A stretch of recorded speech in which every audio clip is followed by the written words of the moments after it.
इगतपुरी तालुक्यामध्ये जवळपास करोडो रुपयांचं जलजीवन मिशनचं काम सुरू असून मार्च महिना संपला, परंतु ग्रामीण भागातील आदिवासी महिलांच्या डोक्यावरील हंडा खाली उतरायचं नाव घ्यायला तयार नाहीये। मार्च महिन्याच्या उन्हाळ्याच्या अखेरच्या टप्प्यात भीषण पाणी टंचाईचा सामना इथल्या नागरिकांना करावा लागतोय।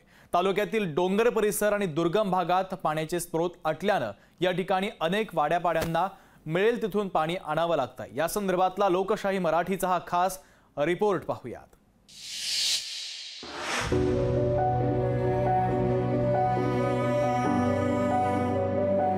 रणरणत ऊन, अनवाणी पायांनी, डोक्यावर हंडा आणि 3 ते 4 किलोमीटरची वणवण। बरं, इतकं सारं करूनही पिण्यायोग्य पाणी मिळेल याची खात्री नाहीच। साठवण तळ्याच्या ठिकाणचं पाणी पिण्यालायक राहिलं नसल्याने मग बाजूलाच खड्डे खोदून पिण्याचं पाणी शोधायचं आणि पसापसा करून हंड्यात भरायचं। ही परिस्थिती आहे इगतपुरी तालुक्यातल्या शेनवड बुद्रुक इथली। होय, हाच तालुका जिथून 12ही महिने मुंबईला पाणी पुरवठा केला जातो।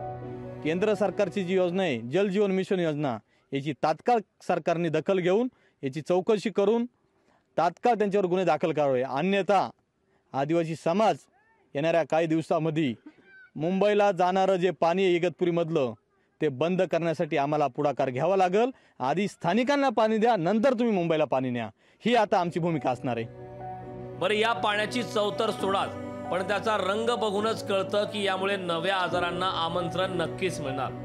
पाण्यातच जंत वळवळताना दिसतायत। या गढूळ पाण्याशिवाय स्थानिकांकडे काही पर्यायही उरलेला नाही। तहान भागवायची असेल हेच पाणी घशाखाली उतरवायला लागतं।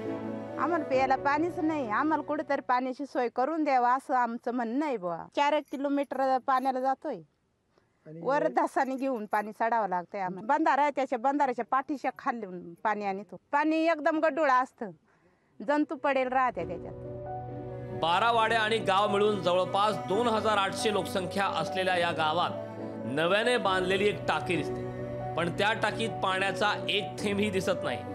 पण केंद्र सरकारची ही हर घर नल योजना अजून टाकीपर्यंतही पोहोचली नाही। इगतपुरीतल्या जवळपास 96 गावांमध्ये ही योजना सुरू आहे, परंतु 70 ते 80% गावांमधलं काम अद्यापही पूर्ण झालेलं नाही। ज्या ठेकेदारांना जे काम दिलेले त्यांनी व्यवस्थित पुरेपूर काम न केल्यामुळे अजूनही लोकांना तीच वणवण सोसावी लागत आहेत। तरी त्यांच्या थ्रू न करता जर ग्रामपंचायतीच्या थ्रू जर केली असती तर लवकर ती योजना पूर्ण करून आणि लोकांपर्यंत पाणी पोहोचलं। एवढी ठेकेदाराला जर प्रश्न विचारला तर ते म्हणताय का याच्यात सरपंच आणि पंचायतचा काही दोष नाही, याच्यात आम्ही बघून घेत जाऊ, तुम्ही याच्यात काही करू नको, एवढंच सांगतो।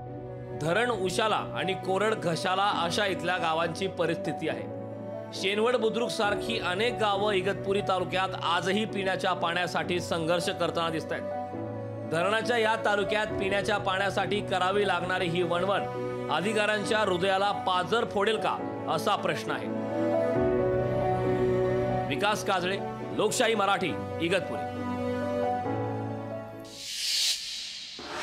यासह स्पेशल रिपोर्टमध्ये घेतो एक छोटासा ब्रेक नंतरही पाहूयात महत्त्वाच्या घडामोडी।